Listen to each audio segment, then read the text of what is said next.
Tren. Rame juga ya Bun Lagi masalah tren. skincare gitu. Bun melihatnya seperti itu. Takut nggak sih Bun Kenapa seperti skincare? apa? Aku soalnya nggak ngikutin. Iya, skincare yang ada mengandung hidrokinon kayak gitu. Apalagi kan sekarang Aku mohon maaf nih kalau ngomongin masalah skincare di luar, aku nggak pernah pakai. Aku nggak mau mengenal dan tidak mau menyentuh.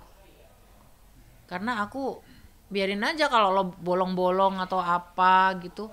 Aku cukup dengan ke klinik, ke dokter yang bener. Kalau aku gitu. Karena kalau wajah Mas Adam udah wanti-wanti.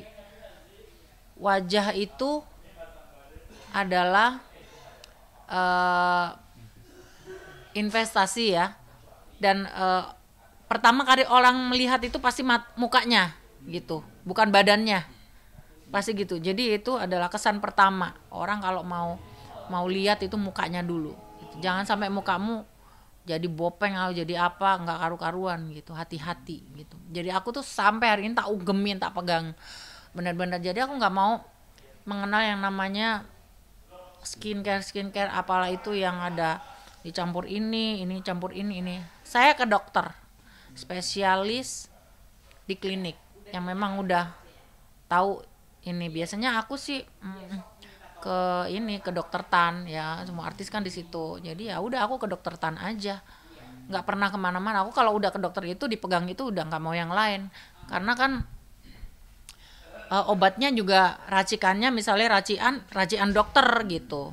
Aku ke RSPI juga ke dokter kulit kok minta ke ini apa misalnya flek banyak ya, aku ke dokter kulit gitu, nggak mau ke itu karena aku takut juga. Karena kan aku punya asisten rumah tangga tapi di kampung ya, itu dia beli skincare yang harganya 125 itu dapat 3. Ah itu dia nggak ngerti ya tuh, mukanya itu ngguilap gitu. Kok nggak ya apa sih, nggak Kelly apa? Aku bilang kok kuning cakep gitu. Entit entah ya, ntar ya dibuang ya ini. Pakai krem apa gitu? Kok bisa mengkilap kayak gitu gitu? Kayak orang muka berminyak gitu. Ya apa pakai ini murah ini tapi bagus 150.000 dapat 3. Air pagi malam sunscreen apalah itu namanya. Terus karena aku nggak pernah pulang. Aku kalau pulang kampung itu pas nyanyi di Surabaya, datang kan ke lokasi hotel.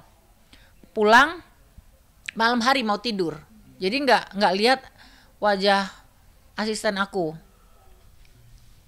Pas aku di sana mau lebaran apa kemarin tuh, lihat ngen aneh wireng separuh ini.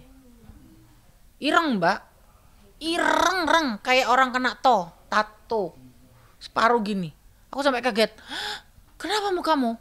Jadi di sini tuh ya, dari sini tuh wireng gitu. Terus aku bilang kenapa kamu gitu?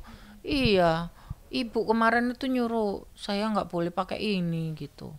Ya nggak tahu sekarang. Terus kamu kemana sekarang?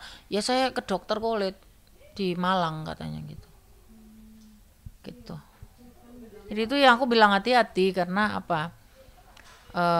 Kita kan nggak tahu ya racikan campurannya seperti apa gitu. Cuman dokter yang bisa mengerti wajah kita, teksturnya seperti apa, permasalahannya seperti apa. Ke dokter gitu kalau aku sih. Meskipun sebenarnya skincare itu banyak yang diawasi oleh dokter, tapi kita kan nggak tahu ya. Gitu. Jadi aku nggak pernah pegang, nggak pernah pakai dan nggak pernah mencoba. Hmm.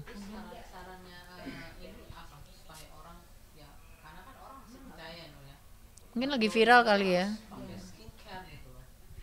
Boleh sih, kalau menurut aku sih nggak ada yang ngelarang ya, karena setiap orang itu punya persepsi sendiri. Semua orang itu punya apa ya, punya karpe dewek gitu. Jadi kita nggak bisa nahan orang, kamu jangan beli skincare itu, jangan beli skincare ini nggak bagus, nggak. Karena apa, persaingan di dunia kosmetik itu kan besar ya, dan semua juga pengen memberikan yang terbaik untuk wanita yang cantik gitu, agar tetap cantik gitu. Tapi kan kita nggak tahu apa namanya bahan yang di dalamnya seperti apa gitu. Jadi kalau menurut aku alangkah baiknya konsultasi aja dulu ke dokter gitu. Kalau dokter, kalau aku nih ya biasanya dikasih suruh pakai gitu. Aku bawa ke dokter dulu, ke dokter pribadi aku gitu. Jadi dok, aku pakai ini bisa nggak gitu. Kayaknya belum boleh dulu deh, pakai krem yang dari dokter aja, racian kayak apa gitu yang udah dari dokter. Nanti kan ada treatment dari dokternya, kalau udah pakai ini selesai, kalau mau pakai yang lain mungkin, kalau mau coba boleh, tapi ini selesaikan dulu, mungkin harus istirahat sebulan apa 2 bulan untuk menetralisir wajahnya supaya nol gitu, baru pakai yang lain kayak gitu. Kalau aku sih gitu. Jadi sejauh ini aku nggak pakai, biarin aja. Masih ada bolong-bolong, ada flek juga aku, tapi aku nggak apa-apa, aku menikmati aja karena kan ya orang udah umur kan, gimana ya, memang kita perlu ya sebagai artis itu perlu perawatan, tapi mungkin nggak harus ekstrim, kalau aku sih gitu. Nah, untuk mensiasati itu tadi ya, yang bilang bolong-bolong tuh, Inul pakai caranya seperti apa? Aku ke klinik aja, ada laser banyak kan, ada Morpheus, ada skin booster, ada yang untuk bolong-bolongnya mungkin ada di filler dikit-dikit kayak, atau di apalah itu namanya, kan banyak cara untuk kita bisa lebih smooth gitu, walaupun bolong-bolong tapi kan nggak terlalu. Dulu aku tuh parah banget bolong-bolongnya, di sini kan jerawatku gede-gede ya, tapi sekarang alhamdulillah pelan-pelan gitu, di laser, di apa gitu. Cuman kalau aku treatment krem, aku ini aja, aku kan ngelupas di atas ini, di jidat nih tuh, tapi kan aku kan pakai ini kremnya dokter, dari dokter gitu, bukan dari krem-krem skincare yang paketan kayak gitu. Tapi aku nggak pakai itu, aku ke dokter sih gitu. Jadi aku nggak pakai skincare yang di luar. Dan itu menghabiskan budget berapa untuk perawatan? Justru kalau menurut aku budget untuk ke klinik kecantikan justru lebih mahal sekali kalau menurut aku ya. Sekarang aja treatment laser ono sing paket. Kemarin itu kayak model apa ya? Iya banyak lah.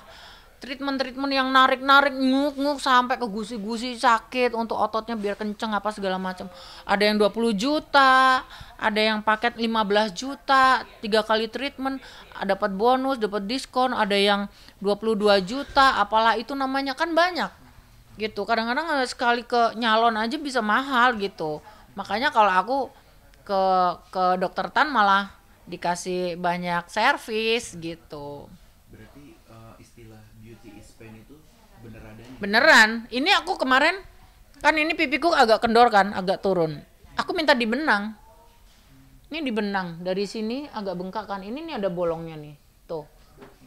Ini udah bitet toh. Ada bolong dikit. Ini habis dibenang ini tuh. Terus dari sini tembus ke sini, ini belakang telinga tuh. Tuh. Ini aja ngilu. Gimana kalau operasi? Serem. Hah?